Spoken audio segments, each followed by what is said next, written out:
you got to fail too. Failing is really good. If you mess up, own up to it, move on, don't sulk about it. Just pull your pants up and do what you're supposed to moving forward. Well, truth be told, I've been very excited about this podcast for a while. Welcome, Greg. What's going on, Brad? I'm stoked to be here. I'm super excited to have you. So Greg Villafana, he's a very dear friend of mine. A little background, when I started the podcast, it was kind of grassroots for me. I had Michael Pinky, who was a guest. He kind of helped me start, and I was doing it through like GarageBand, like on my own on Sunday nights. I'd like record via Skype, I think at the time, and then I'd upload it. I mean, this is 6.5 years ago. And then Greg and I connected, and Greg's like, Brad, let me like make this more professional. Like, you have a professional operation. Like, let's, make this a little bit better. And I really attribute so much of my growth to you, Greg, because you helped get the podcast to where it is today and the audience. And so, it's about time I finally get my good friend on who really helped the podcast be to us today. So thanks for coming on. Yeah, I appreciate that, Brad. And, there's a lot of things I could have done better, but it was such a good just lesson in all of it, because I've never managed a podcast for somebody before. I think I just loved quality audio and also just people telling stories and getting information out into the world. And I know you do that very well. I think one of the first episodes I heard was Suchart. Oh yeah, Chen and Suchart. Yeah. Yeah. Uh-huh. And I just remember being like, man, this is like so good. And Brad is so good, but this audio is it's just not great. And I don't like being on SoundCloud. So let's see what's up. It's so funny. I was on SoundCloud, again, uploading through GarageBand. It was so good. I think anyone goes back to the archives, listens to the first one, the audio is so bad.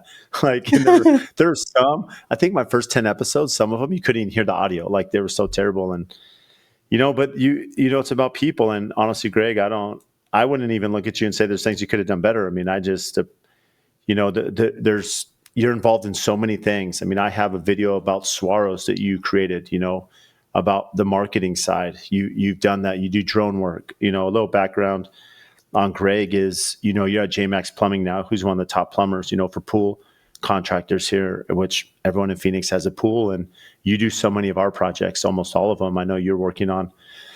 And so I really wanted you on for a lot of reasons. You're an expert in marketing. You have a lot of experience in podcasting. You have, a good eye for quality. You work in the trades.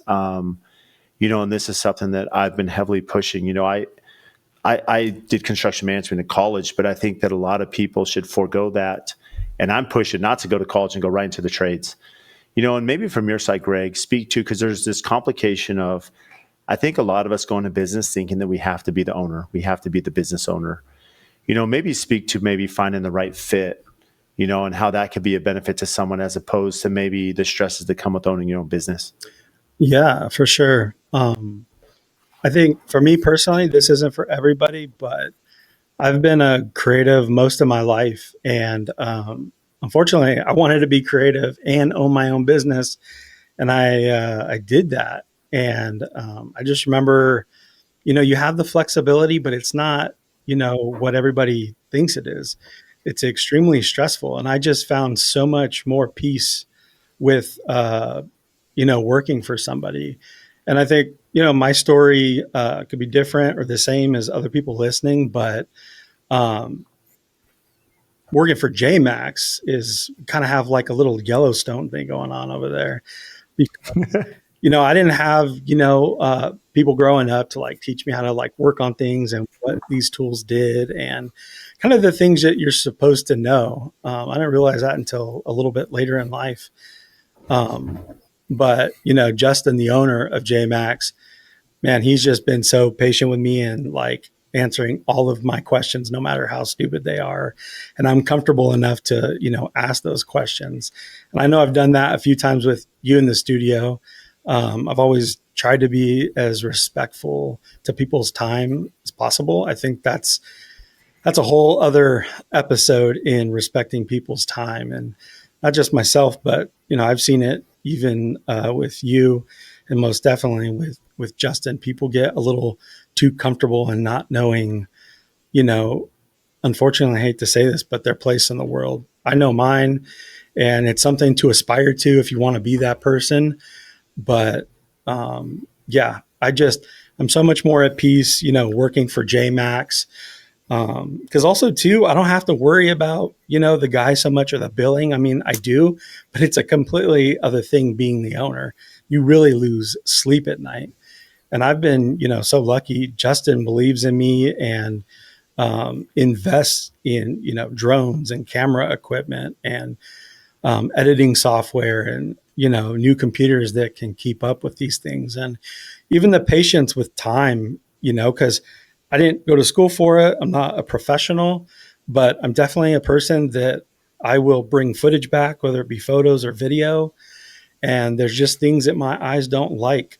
I don't like it. And I'm like, I have to figure out, why this isn't stable. Why is this drone footage not stable? And it's like learning that, it's got to be on a specific timeline as what you're shooting in. And how come the color's not consistent? And, pool plumbing, it's like, man, it's the dirty. Hmm. It's pretty difficult. It's been tricky in learning how to do that because you're digging a trench and you're putting this bright white pipe in the ground that's going to be filled soon, and you got to hover over it usually at noon. It's exactly noon every time I need to like give a feel on it. And it's the brightest it has to be. It's Yeah. like Yeah. talking to yourself, taking notes. How do you compensate for that? Um, so went down a rabbit hole a little bit, but man, it is just I love it because especially I get to do so much with JMax, but I think I've heard this somewhere, but being like an intrapreneur where it's like I Hmm. do kind of feel like I own it, even though in no way, shape, or form do I. But I have that kind of where I want to put in the hours. I want to, perfect the processes and, you know, my part in the process. I'll build my own for what I do, but I think design is huge in all facets of life. You go to the airport, they have a specific typeface. They have a specific way of designing the information that they're trying to show you in order to get from one place to another. And I feel that Hmm. way in everything. And I did, I worked 10 years for the Department of Defense, and I learned a lot in logistics and just the way that they number things, the way that they phrase things, and how everybody has to like obey those processes, or you're just not there anymore. It's definitely, people really have to be held accountable these days to follow these processes, which makes it pretty difficult because it's like, man, we're getting to the point where I don't know if it's going to be AI, but having like a full time person that's all they do is make sure that you're following the steps in a process that's built by somebody. Yeah, it's really interesting. I mean, you bring up the term entrepreneur or intrapreneur, Greg, and a lot of times I speak with business owners, and we go down this rabbit hole of company culture and how do you find the right people, and why are some companies more successful than others? You look at certain franchises, why are they more successful than others over the course of time, right? And I think there's a lot of layers to business, but you make a really valid point when you speak about entrepreneurship. There's definitely a level of when you own a business, there's a different mantle you have, right? And because you're looking at cash flow and you're overseeing the entire operation, and there's a lot of stress that comes with that. But some of us may be really incredible creators. We may be great integrators, and we can find our role in a firm that allows us to be creative, allows us to bring systems and operations and organization. You speak about the plumbing world. Well, the plumbing is like the hardest trade to find in residential construction, and for swimming pools even more difficult, and you guys are exceeding in that. And so when you find a company like JMax that says we understand the value of Greg and his role in this, that synergy changes the company because you have a successful firm, and now you have people that are committed and bought in and feel like they have, even if they don't have formal ownership, they feel like they have ownership in other ways, and that's really what takes your company to the next level. Yeah. And, I'm with Justin 24/7. He's the owner. And, I think I've always naturally had empathy, but I've noticed the lack of empathy in so many other people towards the owners. And it's a very stressful job being the owner. I mean, Wouldn't you say it's more stressful than you might Yeah. tell people? Yeah, honestly, Greg, as you tee that up, as you're saying that, I'm like, there's some days I'm with you. I'm like, I just, you question if it's for you, right? And that's being very vulnerable here on a podcast where Yeah. I run a big company, but you have those days because you don't check off. Like, it's hard for me because, I have 6 kids and I'm trying at times to check out and be with my kids and be present. But there's just sometimes you're trying to be, and it's not fake. You're just trying to be as present as possible with your children or other people in your life while you have this stress of work behind the scenes. And it could be, a client not paying. It could be a mistake we made. It could be litigation. It could be, where's that next job going to come from? It could be delays. I mean, there's so many aspects to business, especially in construction. And I don't think we talk about that enough is that, yes, it is very stressful. And, that comes with a price. But at the same time, there is value if you find a great role for yourself like you've done, Greg, where you can go perform and take a great company to the next level. Yeah. I really can't even imagine. I mean, the sacrifice is crazy. Like, I know to some degree what you've sacrificed, and Justin and other people, I've interviewed, pool chasers, and you get on like Instagram and people, they're really, turning up, these highlight moments, but it's like, man, it's people that own these crazy businesses, they still sometimes have to go out, roll their sleeves up, and it might not be posted on Instagram or something, but to be an owner is to do whatever it takes to win. I'm kind of like a very silent competitor, but at the end of the day, it's like, no matter what it is, like if you're taking out the trash, whatever it is, like all we do is win. How do we Mm-hmm. win? That is like in my brain all day long. And I do like even like doing a gas pre-site. Like I'll do a few of those a week, but I'm like, how can I do this better than it's ever been done so that there is no question to anybody about what needs to be done here? How is, the measurement precise? How do they know where everything is? And that's the drone. That's a better camera where you can really punch in and zoom on stuff. Um, it's just really assessing all those things. But yeah, I love that. And you made a comment too, Greg. You said, that some of us, you said this in a way, I think you said our place in the world by respecting time.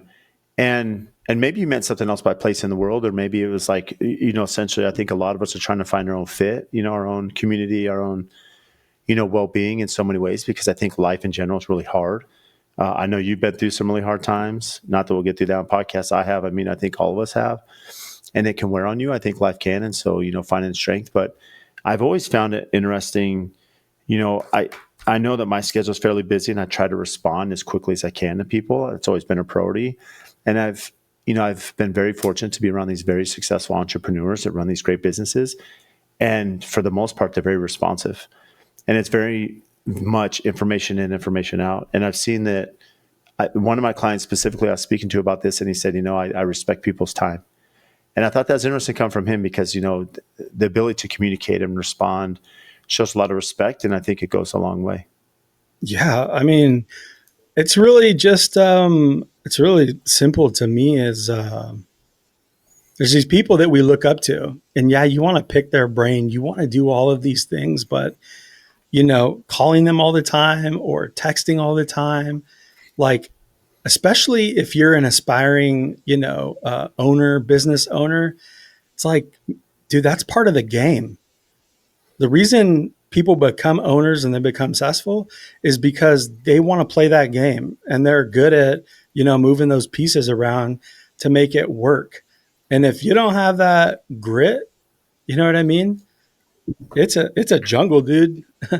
It's a jungle, man, and you really got to figure out how to get through that. I mean, that's part of it.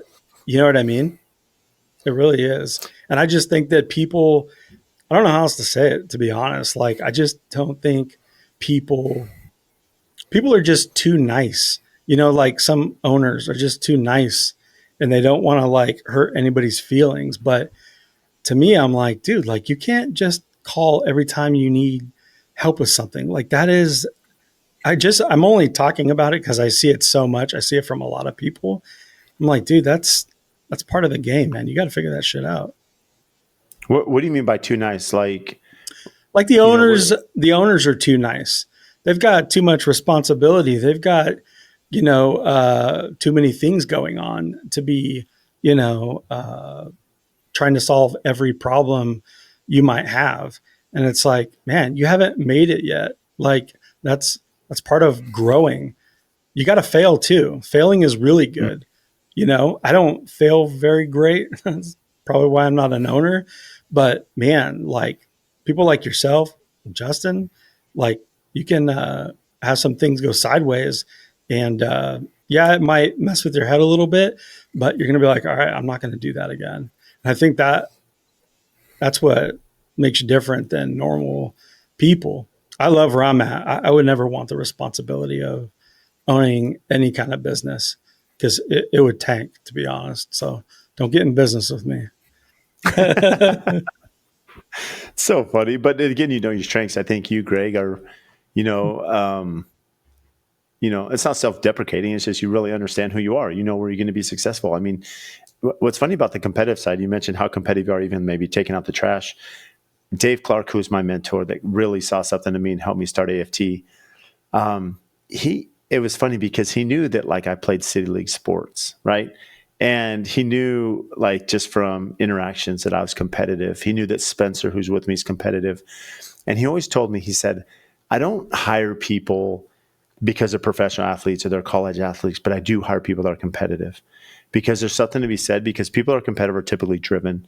And if you can put them in opportunities to be successful, if you could paint the vision, I think very successful leaders see people not who they are, but who they can become.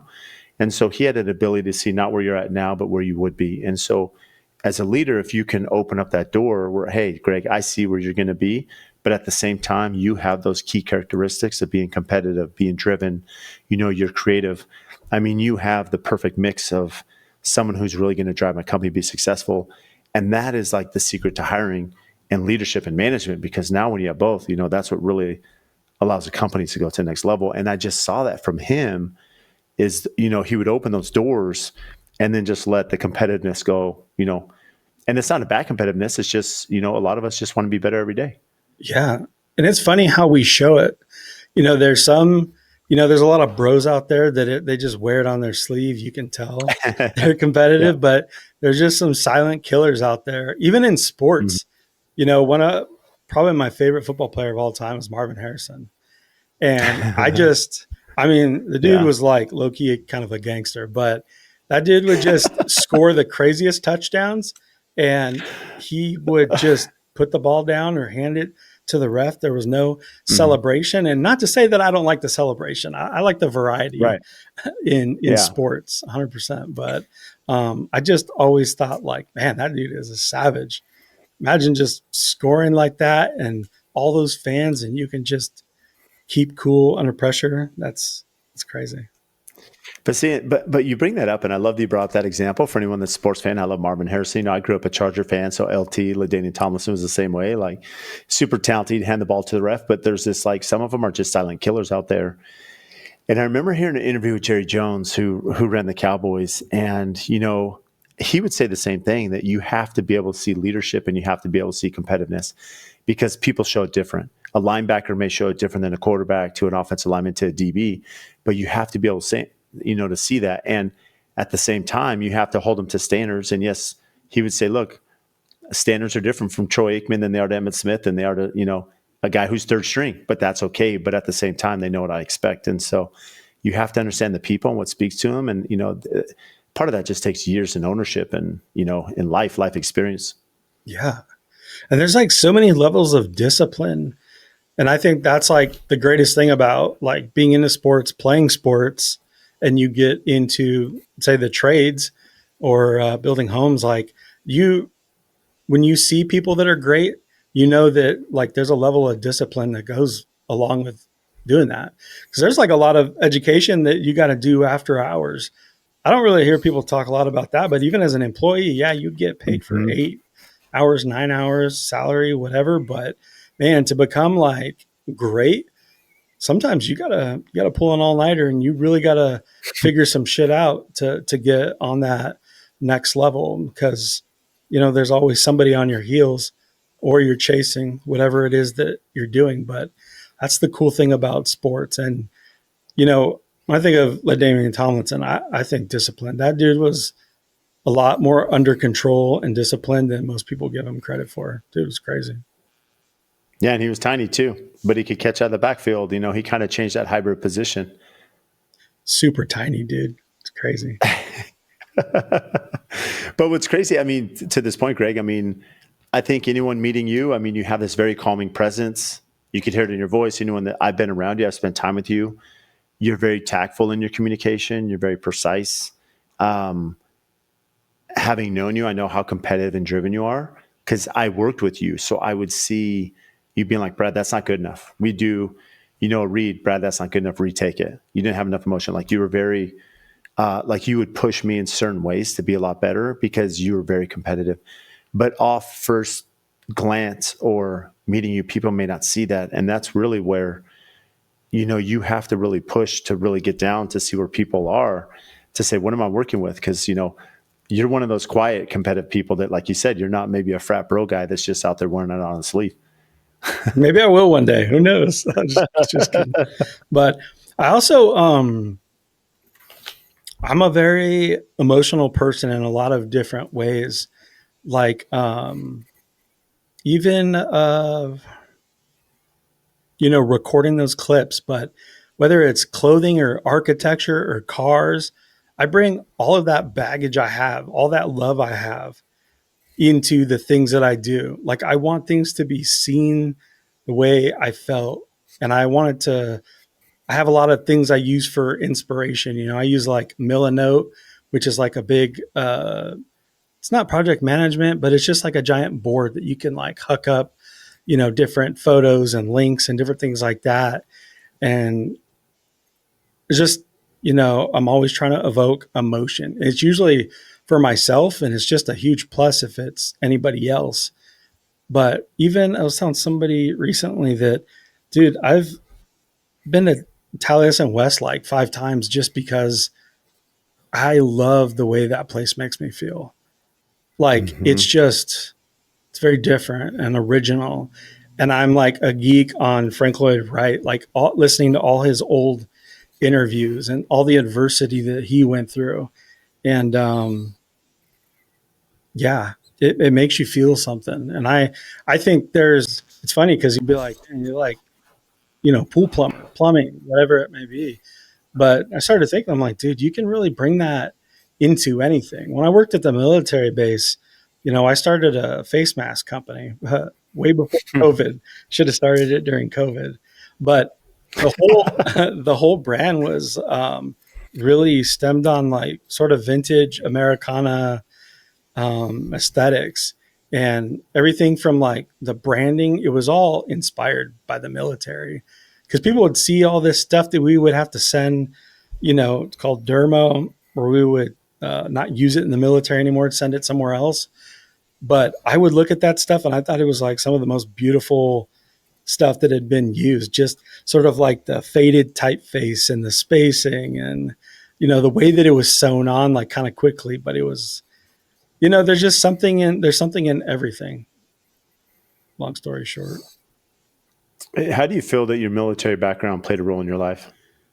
Oh, it was huge. I wasn't in the military. When I got out of high school, I needed to make some fast cash. Won't tell you why. I'm just kidding. But I graduated with somebody that their mom worked out there and got me like a contractor job. And I took it. And it was some of the most structure I had ever seen in my life, even as a contractor. And they taught me how the game was played. It's like you want to become a permanent DoD employee, like be like a government employee, and figured out how to do that. All the classes, all the things that you had to do in order to move up. But the organization, that's where it was at. It was the working in the warehouse and seeing all these military vehicles and special weapons and working in tool rooms and weld shops and having vending machines the size of houses installed in order to save the base money because there was too much theft and you needed to use your badge in order to scan things out. It was just it's a beautiful thing when it's like you have a system and it works and you get to be a part of making it better and getting people. It was much easier getting people motivated there to get things to work because it was an honor to have that job. You know what I mean? There wasn't a Hmm. lot of great jobs around where I lived at that time. So it's not like now where I think people they feel like they have more flexibility. It's like, if this doesn't work out, like I just go do something over here. There, it's like, man, like you have to follow the rules. But yeah, I think being organized. I think anybody that knows me, my there's so many things that I do that I kind of have to be organized to a certain degree, and it kills me when it like gets out of whack. Like even with the last night, I had to do some like heat transfers for some guys on the team, and it's just like the heat press, and I couldn't find where like some bigger prints were at, and I'm like, why isn't it labeled in right here with the rest of them? Everything is right here. Why is it not here? And I'm like that with a lot of stuff. And that is definitely from uh, working on the military base because I probably wouldn't have cared prior to working there. How do you, having that mindset young, working in the military, one that's been in the military understands organization structure. I was fortunate through college. I did, intern doing low voltage and fire alarm and fiber optics and on a lot of the military bases in San Diego. When you take that experience, now you're working in residential construction. I mean, you guys do commercial as well, but it's the Wild West. Like there's not a lot of structure and organization. How have you been able to maybe capture that with Justin and the team, being at JMax? Oh man, it is so difficult, and I have so much respect for everybody, the managers, but especially Justin to have that level of patience because I just don't know how they last so long and like because you invest so much money into the guys, whether it's these beautiful trucks and the phones and the insurance. And it's like not taking care of the vehicles, not telling somebody something got damaged. You can't do a job because you don't have the tool. You didn't speak up that you didn't have that tool, regardless of how it went missing. It's just so many different things. It's really complex. It's really complicated because the trades, everybody's scattered, across the valley doing their own thing. You're kind of your own boss. So it's Mm-hmm. really, up to you to make sure that you're prepared in the morning. You have your plans, you have all the right tools. And it's no wonder that, the best teams are the ones that I'm really attracted to. And I talk a lot to them and like what they do. And they get the proper sleep. They have their grill. They're cooking at the job sites. They're not wasting time or money leaving. They, take care of their tools like a samurai might take care of their sword. Mm-hmm. You know what I mean? And there's a system. There's a system that Justin taught, but I think the really good ones are kind of perfecting for their style and the way that they work and the type of projects they do. Um, I really enjoy seeing people take pride in what they do. Like there's nothing to ever be ashamed of, and it's Mm-hmm. freaking really cool. Even uh, when I had a pool service business, I loved keeping the back of my truck like so clean and the inside. I would get customers. That's how many people don't take care of their trucks because people in nice neighborhoods they would see it. They were like, "Dude, this is the most organized like truck I've ever seen." And I see you every week. Like it's always just like this, and it's that that'll always stick with me. That was like a huge compliment, and I think there's a lot of people that like need to take more pride. I remember there was these window washers one day that approached me at Justin's house, and they were like, Hey, we just moved out here from somewhere Midwest, and like, can we do your windows, maybe your company windows? We're trying to.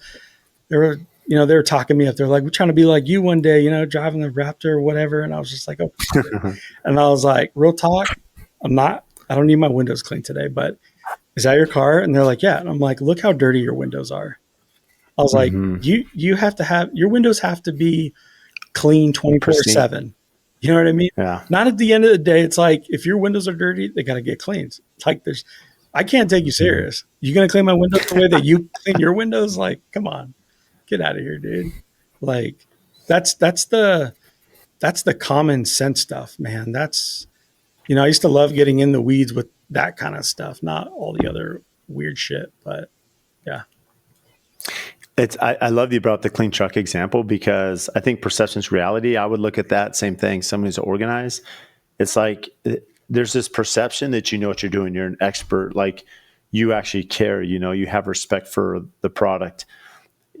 Very similar to us as builders. Why can't we keep a job site clean? How can we say that we build to the utmost quality?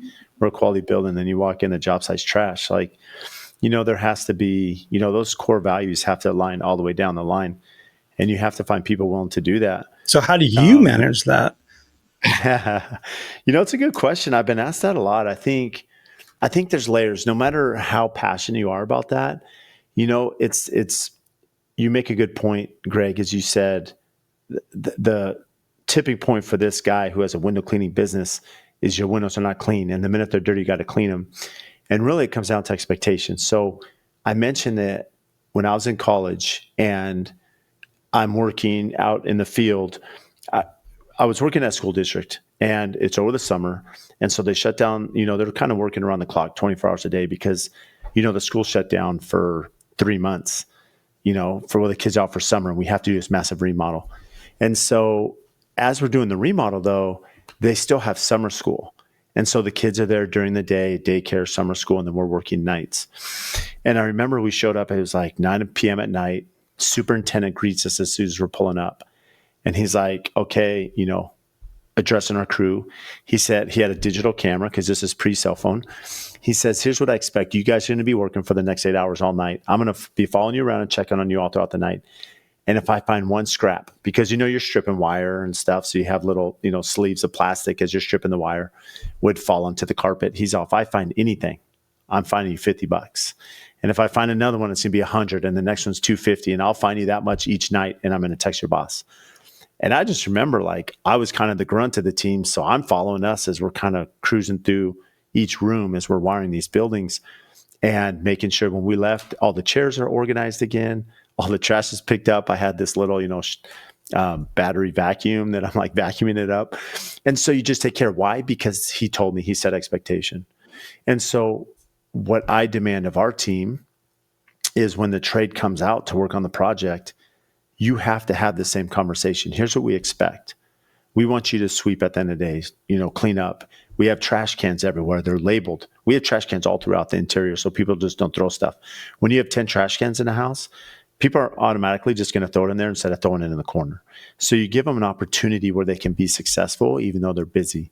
It's hot in the summer. There's going to be a ton of drink bottles. So, hey, guys, you need to be making sure you have all your fluids, but here, dispose of them here. And then you have to stay on them. I'll have my team call them back saying, hey, Greg, you guys were out here. You left a mess. You need to come back and have the guys come back. They don't like coming back, especially the piece rate guys. So they learn real quick that they better have it clean before they leave. And so really what it comes down to is expectations. If you want something clean, it's just like you told that guy, you got to set the tone and, now you just have to put in the work and you have to make sure you, in essence, babysit them to do it because people inherently, and really what it comes down to, it's one thing to say, I'm going to harp on you for it, but it's another thing to express the value. And what I mean by that is, look, guys, if this is clean, you know how much easier it is to move your ladder around, to haul material through. You can come into a clean space. I love working in clean space. I love when I can move my ladder and there's not boxes of material everywhere and I have to kind of configure my ladder in a weird way. So the more that we're respectful of everyone else, the more efficient you guys can be. So, but it takes a lot of work. Yeah, dude, that's awesome. And I mean, do you, is it hard accepting the fact that that's never going to be perfect? It's never even going to be close. And do you think that they understand, even when you might tell them that, like, dude, look at these beautiful jobs that we're doing. Don't we want to keep doing these? Because if we were to be extremely messy and leaving trash everywhere, and for me, the one that has to document that, I have to, I dude, people see like some of our photos. I'm like, dude, some of those spent hours in photoshopping like all the trash and all the miscellaneous stuff off like a top down shot, just because I'm like, Yeah. it's so gnarly. Like, because like all the trades are there, like on a acre lot that, there's so many things going on. I'm like, yeah, I'm getting rid of all this shit.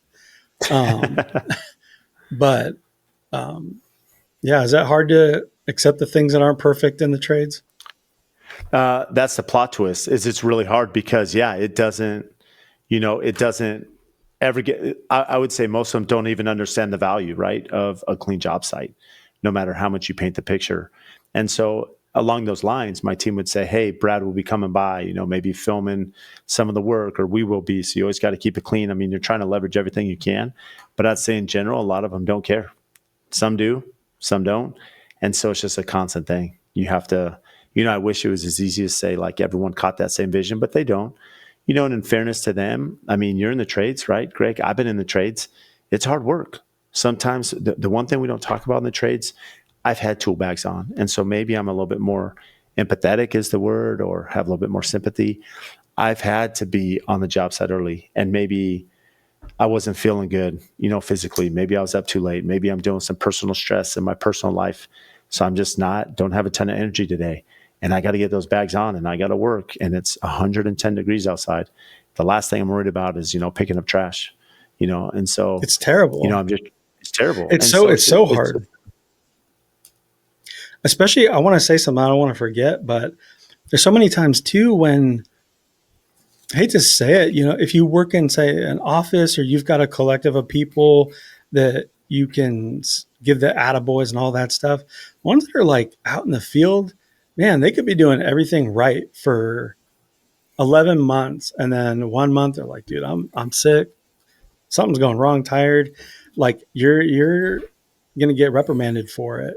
And I always found that to be kind of shitty, that like don't get to, give kudos to those that are just kind of like doing the right thing, like all the time. Even if they're not doing something crazy, they're doing what they're supposed to every day. Well, I think you bring up a good point. I had, a boss that he said, we just don't, it's not so much accolades, but it's just, we don't give enough constructive criticism, not even constructive criticism, like positive feedback. And so sometimes, and I'll give one small example. There's one of my superintendents is doing a great job, and I called him, and I think it's surprising. This was yesterday. I called him, and we spoke for like 2 minutes, and I said, "Hey, I just want to tell you, you're doing a phenomenal job. Like, I got this feedback. You're doing great. I'm proud of you. You're doing awesome. And that's it. I'll talk to you later." Because how many times boss is calling or we're calling, and it's just like, "Hey, Greg, get your shit done. Sorry. Hey, can you get this job site clean? Why aren't you on site? Why aren't you here?" Instead of just saying, "Hey, you know what, Greg, you're doing a phenomenal job." Like the creativity, the communication, the professionalism. Like, I just appreciate that. I hope you know that. Like, why don't we do that? Maybe it's the blue collar mentality. I don't know, but I think, not to be a rah-rah guy, but I think there's value in that. Yeah, 100%. And I think, there's situations where, it has to be dialed back a little bit, like I love Justin, and I know he's going to hear this, but he doesn't pass those out very often. He's a Right. funny, high strung guy, but like if you get a compliment, like you It's a might big want deal. to record it or something, but because, we're all expected to do what we're, supposed to. And it kind of teaches you to have a little bit thicker skin. Cause I think, I'll be quite honest, like used to get kind of a little bit more emotional if I didn't get the feedback that I wanted.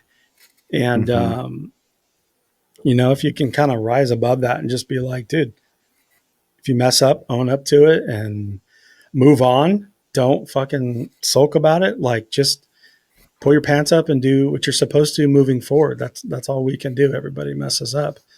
But yeah, it goes both ways, figuring out that balance. That's a lot. How complicated is pool plumbing? Extremely. And I don't know, that's not really my job to be the expert at, Right.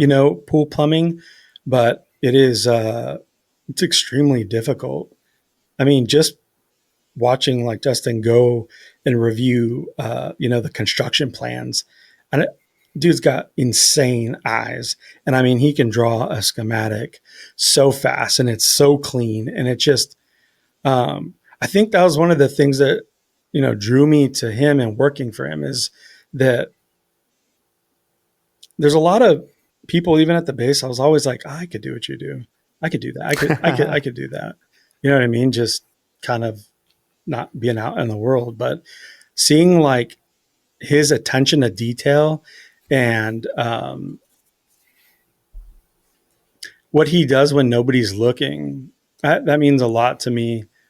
And even like jobs costs us, the company, a lot of money to fix something because, we made the mistake. He'll own it every single time, like no Mm. matter what. And I think that's so freaking honorable because in the trades, like not everybody's going to do that. They'll be like, it'll survive a year, two, I don't know. But we have a name to be proud of. I'm extremely proud of J Max and doing my part to make it better every day, just like he does, and a lot of the other guys on the team. But yeah. How do you find, I think this is always a tough part is people, struggle with getting content, right? They do really interesting things.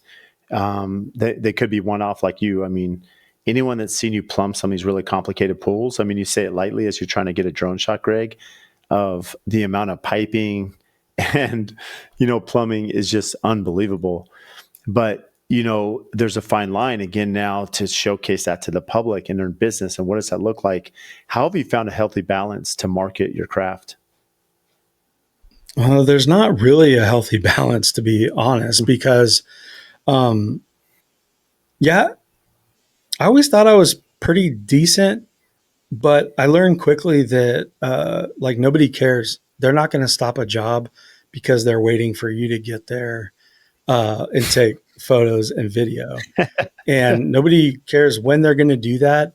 It's just about being aggressive, building relationships with the guys, and them communicating to you when they're going to do something, and taking the time before that to plan it out. So it's like, if I were going to be there before they get started, how am I going to film this? If the conditions are sunny, which is most of the time, is it cloudy where my white balance is going to be, all over the place, on off, on off? Is there a place where I can, uh, get this angle from? If there's not a lot going on, can I pull from the city? We're doing this cool job on the mechanical side where I was flying the drone inside this restaurant that we're plumbing, and I was just looking at, some of the old artifacts in Tempe. It's right there on the lake. And I'm like, yeah, I'm going to pull some more from like this. So it's like you're associating this place because you're sort of marketing for them too, but you're bringing in all these things like, oh, I recognize that lake. I recognize that, flour mill or whatever the heck that is. And then it's like you're dipping into that facility because, I try to, if I can, make it as fun as possible. Um, Sometimes, like for myself, just plumbing isn't enough. There's only so many tricks up my sleeve, but I Mhm. also, in a perfect world, would be able to do more. Um, because like in editing, like I can put like a lot of uh, move-in transitions with the measurements and all this different stuff, but a lot of those things like take a little bit more time in the way that you're sort of scanning the jobs. But it's really just taking note at everything that you do. It's like this wish list where it's like, man, I wish I would have gotten here sooner. If I would have gotten here Mhm. sooner, I would have done this. How can I get Mhm. here sooner? You know what I mean? And it's just, it gets easier. I love that people now are starting to like want stuff documented. So they're like, make sure that, we get these photos or this drone shot. We would love to see it on social so that we can reshare it and all that stuff. But I would turn that around on you. Um, Mm-hmm. do you like partnering up with other companies when they're, I don't even know I'm asking because you're really good about that. Like, but say somebody is creating content and it's like on your job and it's not on brand, I guess you'd say, because Mm-hmm. I'm pretty sensitive to that. Where I'm like I don't want to reshare that. That's whack. Like I'm just being honest. Like, dude, some stuff I'm just like, dude, I can't, man. It's 2025. You should be able to do better than that. No, it's a good question because I think, in fairness, I'm definitely pro in the sense that you're kind of alluding to. Like, I think there's a lot of value in collaboration. Um, it's not like there's a tipping point that's going to say, "Hey, are we picking X, Y, Z contract over another based on them bringing social media?" Um, but I think there's value just in what I found is, and there's two parts of your question. The way I'm taking it is that I have found that people, especially trade partners that are involved in social media, care about their brand. Like they do care, kind of like going back to our competitive side. They're wanting to do better. They're wanting to put, have better projects. They want to have better quality. They want, better building science or continuing education or whatever it may be. So they're actually working towards that, and they're documenting it. They're out there. They're public because it matters to them. And I've seen a lot of those companies that are very driven that way tend to be very focused on their business and be good partners. Now, with that said, it is a fine balance because, as you can imagine, working with a lot of trade partners, they're tagging me all the time on stuff. And I think it's really important for the business owner to understand, what does your brand look like? I don't reshare everything. Probably like you, I get tagged in a lot of content, and some of it I just can't share. And sometimes it's my own employees, and I'm like trying to educate them on like what I'm looking for. I'm like, guys, come on, like we keep our sites clean, but you're taking a picture of the shower and there's a water bottle right here. Like just move it for the picture at least and go, throw it away. Um, but really, even outside of just maybe that, there is a sense of quality that we're trying to promote. And I'll take it a step further. One of my employees, and this is 4 or 5 years ago, you and I can go on social media and you can see the people that went the cheap way. Maybe they open their cabinet door and it doesn't open all the way because it hits, part of the wall, or like, there's a toilet that the door doesn't open perfectly because it hits the toilet. So bad construction defects. And so he would post that, kind of poking fun, making fun of builders that like don't know what they're doing. And I'm like, hey, that's not on brand for us. Like, I don't even want people to confuse that and think that's our project. Making content lately, do you ever struggle with that, or even just finding the time? You're a busy guy, so how are you dealing with that in 2025? It's a good question. I think I have to surround myself with great people. I know, what really helped elevate the podcast for me was finding you, Greg. I mean, you approached me and you produced my podcast, I was and gonna say, I found you know, you. Let's not get it twisted. you did find me. You actually approached me and said, Brad, I have this idea. And I'd been a guest on your Pool Chasers podcast. But yeah, I think you surround yourself with great people. Now Jesse, Jesse does a lot of content for me, and he's expanded his network too, and he's gotten better. And I've demanded a few things. I shouldn't say demanded, but I kind of demanded, kind of a different product, if you will. And he's been working on that, and so. And my sister's come on board, and she's been working with us on social media. So I think it's like leveraging people in our circle that, again, are looking to advance and better themselves off, because we just can't do it all. Like, there comes a point where AFT is what it is, and I can't, do everything like we did as a very, very small business in the early days. Yeah, I'm curious. I don't know if I know the answer to this, but why? This might be the last question we have, but I'm curious. Like, why'd you get into construction, and do you still have that love for it? I mean, did you always want to, like, were you inspired by an architect or designs, or are you a little bit more analytical? You know what? This is why I'm glad I had you on, and I hope a lot of people get to the end of this episode, because I've never been asked that ever. And what I do like about interviewing you is you turn it back on me quite a bit. But, I think life's funny for a couple reasons. And I'll try not to be too long winded, but I think this is maybe interesting to me. Hopefully, it's interesting to the audience. Is, I look back at my journey. So I grew up in the trades. It was really hard. It was hard for me working bags on. I mentioned that. And so I went to college. I was planning into getting into business school. While I was in college and I'm going into the Marriott School of Business and planning to get going to business school, a friend of mine was in construction and he's like, Brad, you should do construction management because it has great job placement. We can get out, we can move. And I'm like, okay, perfect. Sure. I'll go into construction management.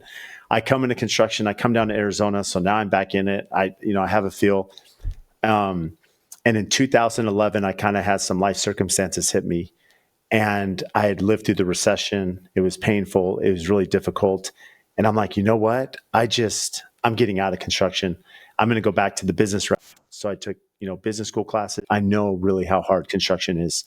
It's hard physically. It's hard mentally. You're always finding the next project. You're always trying to fulfill it. You're mitigating. I mean, there's so much risk that you're going after. And so having been involved in it, it is my passion. And I definitely have a different perception of construction now at 45 than I did at 25 and that I did at 15, at kind of these turning points. And so I wish I could be here in this perfect image to say, oh, I always had a dream to own my business, or I always, I love this architect, but it wasn't. I think life's funny that way, that sometimes in entrepreneurship, you get forced into that position, which was my case, and I've made the best of it. And I will. And now I'm very passionate about it because I've learned to love it and I learned to appreciate it. But it's kind of an interesting story, but it never was this, like you, where you're like, I love Frank Lloyd Wright. I love the discipline. I had none of that. It was just a totally different experience for me. But I love that. I mean, it says a lot about you and that you were like, I didn't want to do it, but I was trained for this. I'm going to do it. I'm going to make the best of it. Because I've always felt that about you, even many years ago, is that you were trying to make it special and unique and very AFT and very Brad, and you've done that, and yeah, isn't that what we want? It's got to be very fulfilling to see where things are now. Here's what I appreciate, Greg. I mean, to that point is I will say I'm a very competitive person like you. And if I'm going to do something, like I'm going to go all in. And so being all in, I think what I've realized at the end, like I just don't care about money. I don't. I think people that know me really well know I don't. I care about people. And what I really appreciate is when we get to go work on a $20 million house, I get to see 1,000, 2,000 people work on this thing. I mean, livelihood. I mean, think how many people are involved in that. Like these are thousands of people that work on our project and my team. Like that to me is the most fulfilling thing. And then you get to see the client in there and you get to visit these projects. Like there's nothing better than that. There's nothing better. Love that. What's your celebration on a new house? Do you go buy a new pair of Nikes or? I know you love your shoes, dude. Oh, what's funny, not on the award, but maybe on the closing, I would buy one and be like, okay, we made it, Oh, that's so funny, Greg. But it's such a tough business. You do it. Like you've been through it. I've been through it. I mean, you're very successful for a reason, Greg. And I know I want to be sensitive to your time because you got to go get that drone up. You got some content to make. You got a podcast to record. For those listening, what do you do for fun? Dude, I love movies. I love movies. Dude, I love learning, dude. I watch a lot of documentaries and a lot of what I do as hobbies comes into what I work with. And I love architecture. I really do. I love architecture. I love going to Porsche car shows. I love the ocean. So anything with those vibes, read a lot. Even like magazines, I love reading Dwell and Architectural I Digest and listening to AFT because it's crazy when I've seen people in these magazines and you interview them. I'm like, dude, that's how gangster is that? My dude, my friends are cool. That's That's how I feel about you. Are you going to teach me how to grow hair like that? I mean, your hair's fantastic, bro. Oh yeah, dude. It's getting there, man. That's good, man. The flow's nice. Yeah, you're the first person. I feel like nobody wants to tell me like, dude, can you cut that shit off? No, I low key, love, it's money, dude. You're using low key. I got to flip that back on you. I love it. Where can our listeners find you, Greg and JMax? Yeah. So on Instagram, jmax.greg. The main JMax profile is bearded _ plumber. Find us at jmaxplumbing.com. My email is greg.v@jmaxcompanies.com. My cell phone is psych. Not giving that. That's it, brother. Call Greg for a good time. Yeah, exactly. You're the best, man. Well, thanks for coming on, Greg. I appreciate the friendship. Thank you. Yeah. Thank you, Brad. Appreciate it.